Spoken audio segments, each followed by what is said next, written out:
Hey everyone, Tina McGlynn with another episode of Life and Stories. And today I have a super special guest for you. I've got Cynthia Fontaine, who is a master psychic medium all the way from Rhode Island. Thrilled to have her today. Hey Cynthia, how are you, hon? Hey, Tina, I am fantastic and I am so excited to be here. Thank you so much for inviting me. My pleasure, because, I'm involved with the Metaphysical Society here in Florida, and we've talked a few times. And so for those who don't exactly know, what is a psychic medium? Can you tell us? Yeah, so a psychic medium is, for me, the way I explain it is that there's the seen world and there's the unseen world. And we have a physical body here on the earth, but we also have a spirit, and our spirit body, keeps our physical body going. When we pass away, we don't just keep, we just don't disappear. We still exist. We just exist in our natural form of spirit. So I can communicate with people once they leave their body. That's the mediumship part. And because we continue on, and that, it's interesting because I say that a psychic almost ruined my life and a psychic saved my life. And it was the first mediumship experience that I ever had that actually stopped me from doing this work for many years because it freaked me out so much. Oh, wow. You'll have to tell us a story. Yeah, I definitely will. And also how do I explain the psychic is I use like the cell phone, right? So we all know what a cell phone is. We use them all the time, every day. You might even watch this podcast or listen to this podcast on your cell phone. And how does it connect? Because there's no wires, right? It's it's just like this signal in the air that's just somewhere, right? Yeah. And every information is out there all around us. It's in the ethers, right? We just have to know how to tap into it. And so once you can tap into, it's like, hello, you pick up the phone, you tap into the phone line, and you can see things about people because we have Akashic records. Some people call them Akashic records. I'll say, I'm going to look at your chart, things like that. And you can look at threads in people's lives. It's kind of weird, but that's how I do it. Everybody has their own sort of methods and ways that they do it and so forth. I am, an oracle card expert and read tarot cards and things like that, but I don't need the cards. I never have. So I'll only use them actually more for a visual because people like to see things and hold things in their hands. Yeah. That makes sense. Yeah. So it's like that. It's like the cell phone. And so you have to know, or the radio, you have to know which channel to tune into to get the signal. So it's fine tuning your antenna, your psychic antenna, tuning into the signal of, say, for example, Tina, and everybody has a different frequency. So you tune into the frequency of the person, and then it all lays out like a book. It's really, really cool and interesting. Wow. Yeah. Wow. No, I love that. And I've spoken with you also on Clubhouse. Yes. Yeah. I'm on Clubhouse every Tuesday from 4 to 6. And Tuesdays is usually a topic. So it's about education because I'm really interested in educating people in the world of metaphysics because there are some things out there that are really questionable. Yeah. And people in this industry, unfortunately, that maybe aren't at the top of their game. And I've made it my point, like I said earlier, a psychic almost ruined my life. And I had to learn what it meant to be a good psychic and how to be the best psychic I could be. And I've studied really hard at that for 20 years. And it all comes down to personal development and cleaning up your wounds and healing childhood traumas and things like that, because we're only as clear as a channel as we are clear within ourselves. Oh, I love that. That makes perfect sense, because how can you tune into somebody else when you haven't even tuned into yourself? Exactly. Right. So if you can't tune into yourself, and then like people say, oh, I can never read myself, I can't pull cards on myself.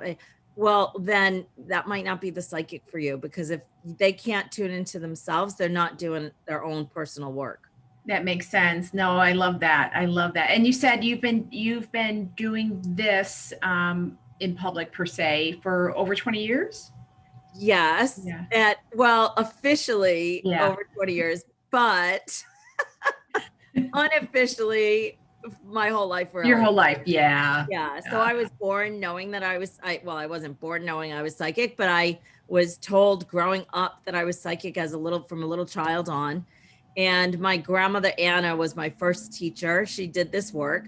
And she used to take me to her teacher. Her teacher had this big mansion. And my older brother and I were the only two that were allowed to go to the mansion because we were the two out of the 5 kids that had the gift. Oh, so not everybody, that's interesting. Okay. Yes. Yeah, not all the 5 kids have it. And Okay. so Were they upset? The other you know, three?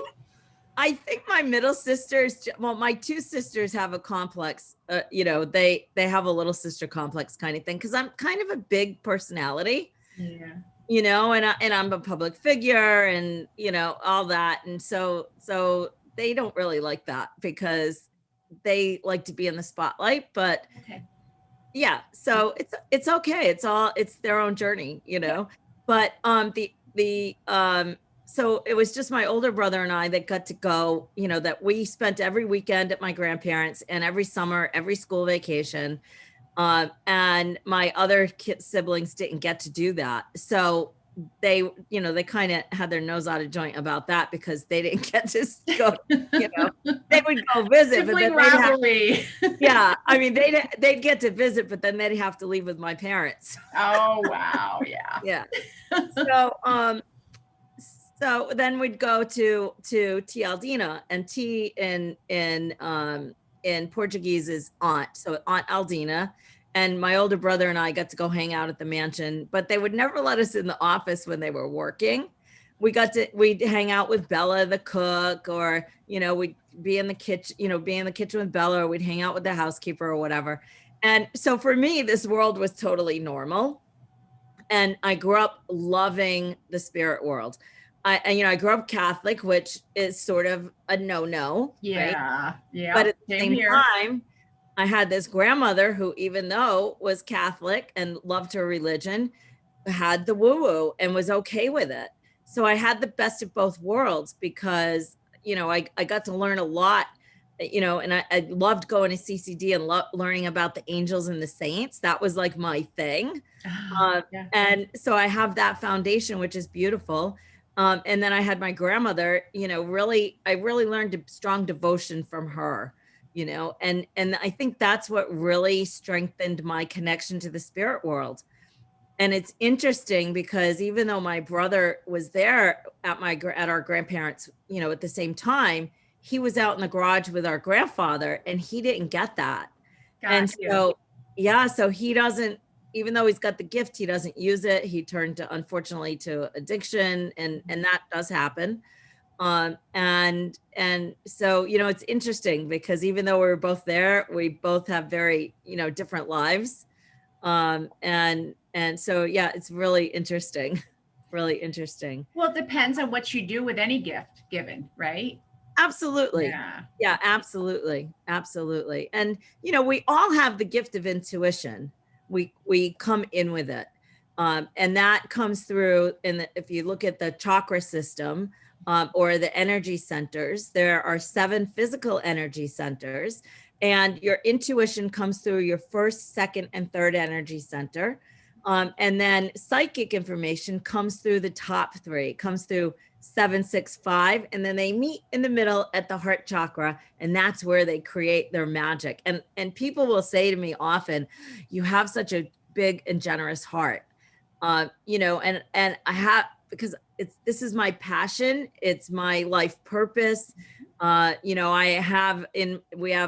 like I said, 7 physical chakras or energy centers, but then we also have 5 spiritual chakras or energy centers.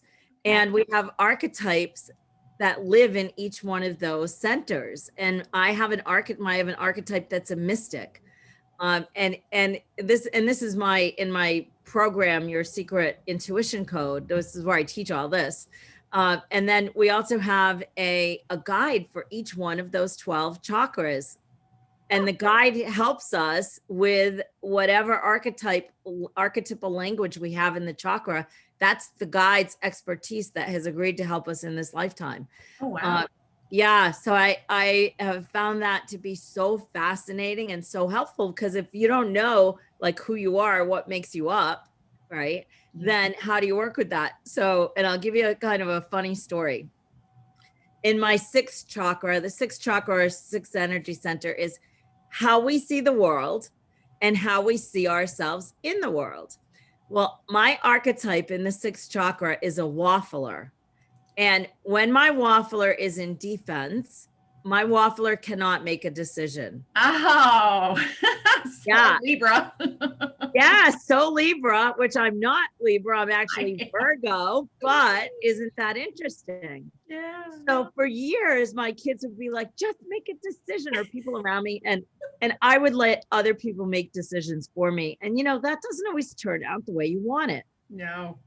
So when I discovered all this about the chakras and the archetypes that we come in with within these chakras, and discovered I have a waffler in my sixth chakra, I went, this is brilliant. Now I know why I have trouble making decisions. And I also know when I'm in my core, when I'm not in defense, I can see so many possibilities and make a choice. Ah, love that. I Yeah. love that. I do. Can I ask you something? Are there people in the world that, for whatever reason, have more negative energy or chakra? Is that a thing? So yes, just, and same in the spirit world, as is above, so is below. And when people pass away, they don't change who they are just because they've magically gone into the light, right? And yes, people, and it's interesting because people that have a big mission, say, for example, to push society into a more positive direction, will sometimes be very negative souls and do very negative things. And because as humans, we're kind of dense. We typically don't learn things the easy way. Yeah. It's typically that trauma or something difficult happens. And then that's when, we learn a life lesson, or we decide we have to change things. And it's not until that we actually do things to change our lives, right? Yeah.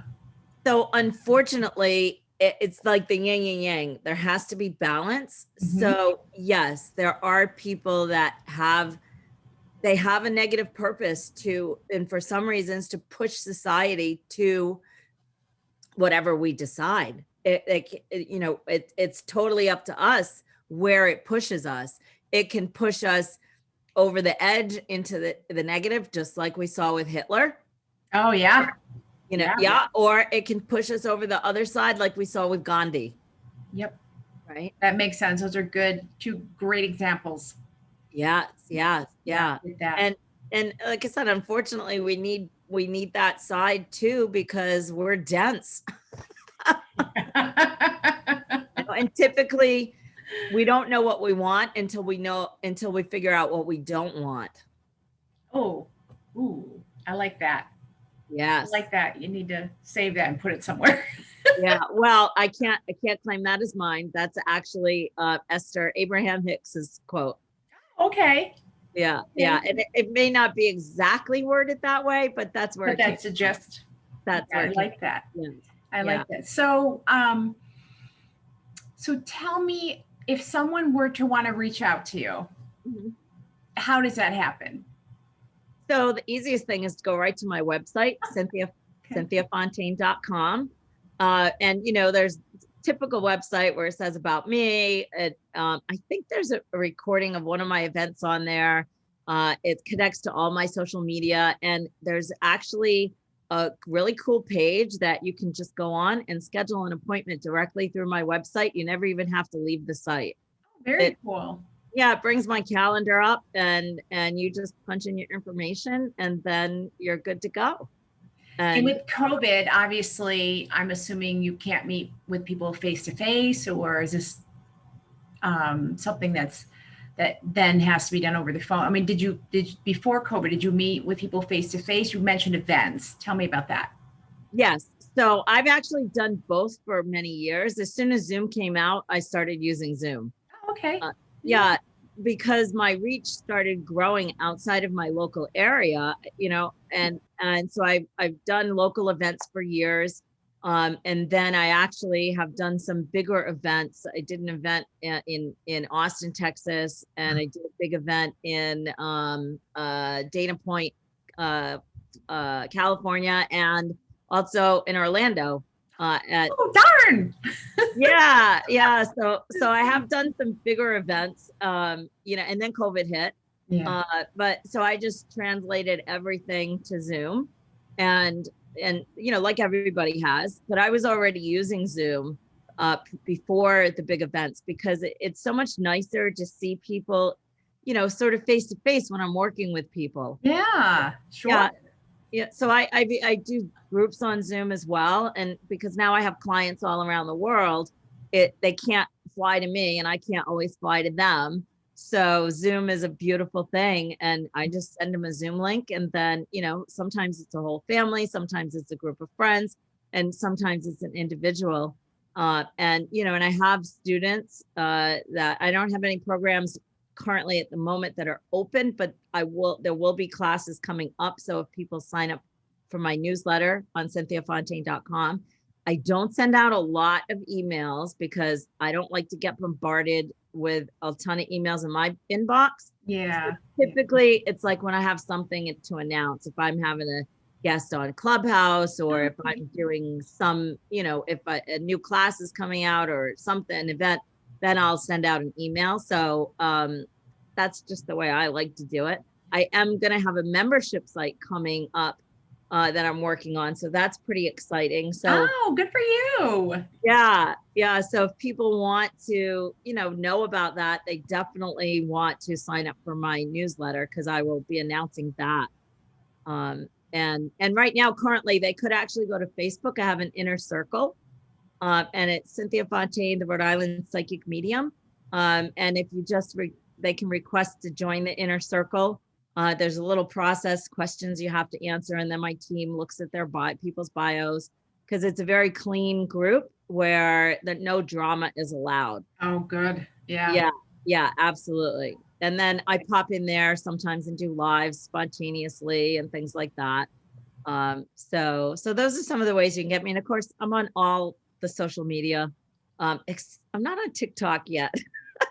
I tried, but it's just not my thing. I mean, and I'm only Facebook Live. I've been doing Facebook Live for years. And, I tried a little bit of TikTok on my Smart Sense program, just about foods and stuff. But I was like, I can let this sit for a little bit. Yeah. And it's been the same with me, I really like Instagram. Yep. I really like Facebook. I have not started the TikTok thing because you're supposed to have to do like 3 videos a day. I'm like, who has time for that? I know. Yeah. That we'll leave that for the young folks and folks in time. Exactly. Because I love Clubhouse. I haven't been on it in a couple of weeks, but I'm going to, try to, get back on it. And I'm loving, that audio app. I just love to just listen to people. And, yes, I was popped in your group one time and just listened, Yeah, just listened. It was, it's just very, just interesting. I love to know about people and their stories. And I've always had that deja vu type thing, how you just go through life and you get that deja vu. And I always tease my mother. I'm like, okay, what was I before I was born? Right. Well, the interesting thing about a deja vu is you're actually glimpsing your chart. And when you get a deja vu, it's a confirmation that you're right on track, right where you plan to be when you wrote your chart on the other side. Ah, okay. Yeah. Okay. Oh, I like that, because I used to get them a lot often, and I would tell my husband, "Oh, I'm getting deja vu. Did we do this before?" Right. Well, so, and this is my own belief, in doing this work for so many years.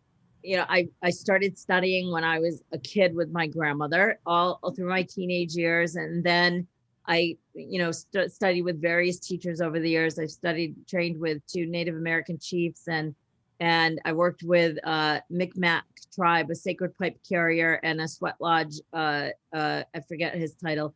For years, I worked with them. And then, I've studied everything, from Sylvia Brown with Sonia Choquette to Colette Barron-Reed, who is actually was my mentor and teacher for well over 10 years. Oh, okay. Yeah.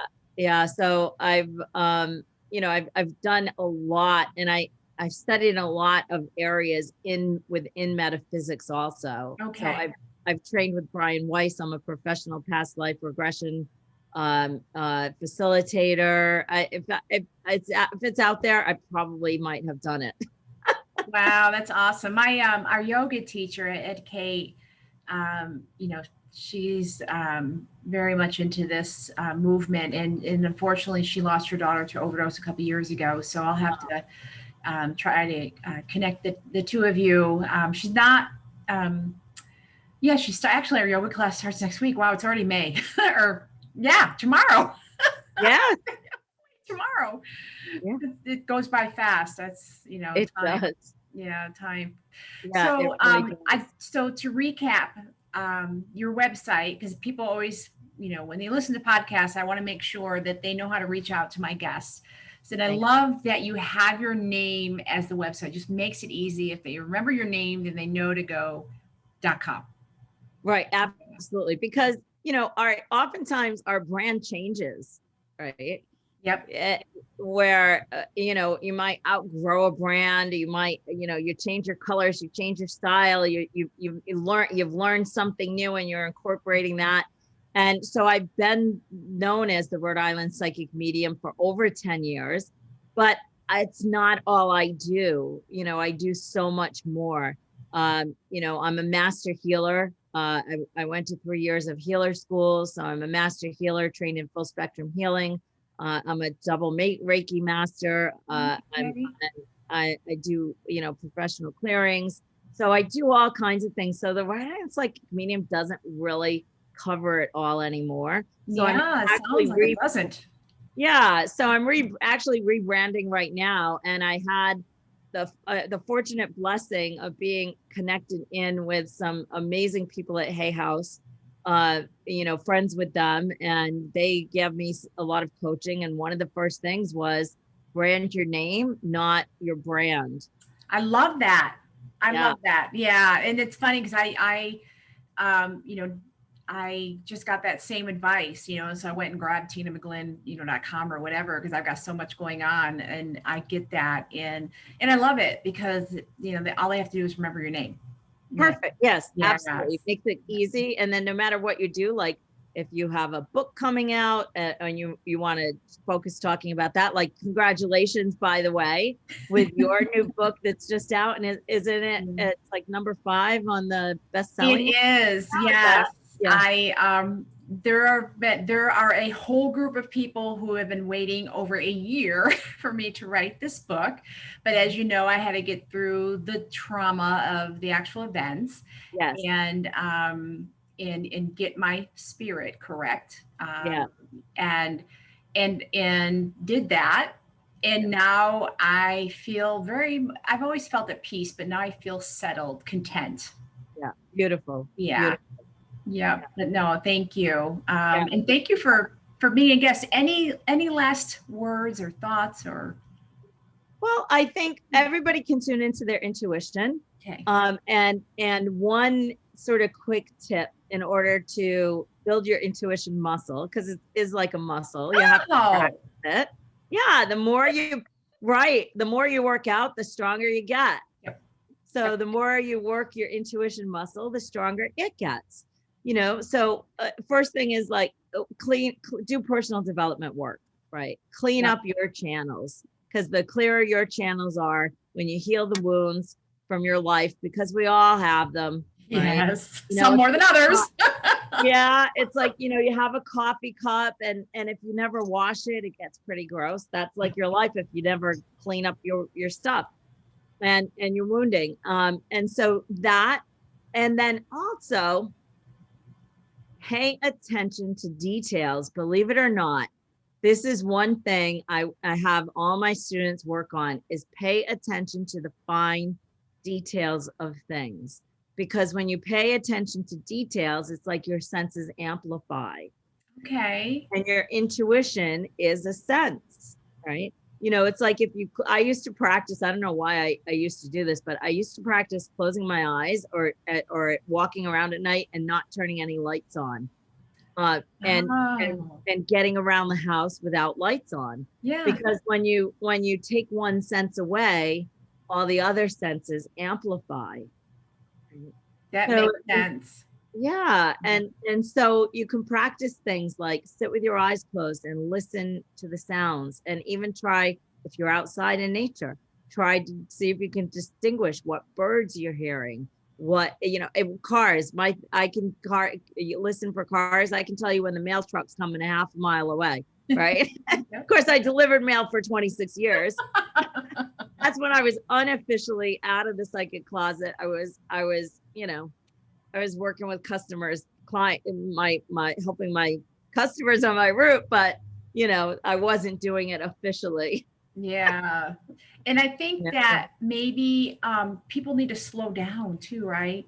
Yes, which has been, you know, that's been one of the things with COVID. Actually, it's given everybody an opportunity to slow it down and to Yeah. catch up on things in your life that maybe you have been putting off, right? Even Oh, maybe, yeah. yeah, Yeah. reading a book, connecting in, and the other thing is it's made us realize how much we appreciate and love our friends and family, right? Not being Yeah. able to see them, Yeah. you know. Yeah. No, So I agree with that. yeah, Yeah. and so if people want to do, and you know, some exercises, you can do things like, if you have a friend or a family member that you live with or company, you can do things like they can crumple paper, or they make different sounds with your eyes closed, Oh, okay. and you can identify what the sound is. What is that sound, right? Some of them will be more obvious than others, but that's like one little exercise that you could do. Another exercise to heighten your senses is you can actually take a plate and have somebody put 5 or 6 different foods on it, and have them, just little bites, have them feed you each food with your eyes closed. And so that you really actually taste the food, because intuition is all about tuning in to your senses. And the more that you amplify your senses, the stronger your intuition gets. I love that. I do. I do so much. Well, Cynthia, thank you so much for Oh, hanging out with me. thank And you. then I will actually take your link over and put it on when this goes on our YouTube. So everyone listening, as you know, if you want to be lazy and just want to click on Cynthia's link, I'll have it over on my YouTube channel, and then you can find out all about her and meet her and have a session with her or learn something from her, whatever you need to do. And again, so thankful that you came on with me today. Oh, Very, I'm very honored. so thrilled to be here. You know, I support and love you so much. Thank And you. when you asked me to come on, I just was so honored. So thank you. Thank you No, so thank much for being you. here. And let's get your book to #1. We're going to try. We're going to try. Well, Yeah. thank you, everyone. Again, this is Tina McGlynn with another episode of Life and Stories with Cynthia Fontaine. And tune in next time.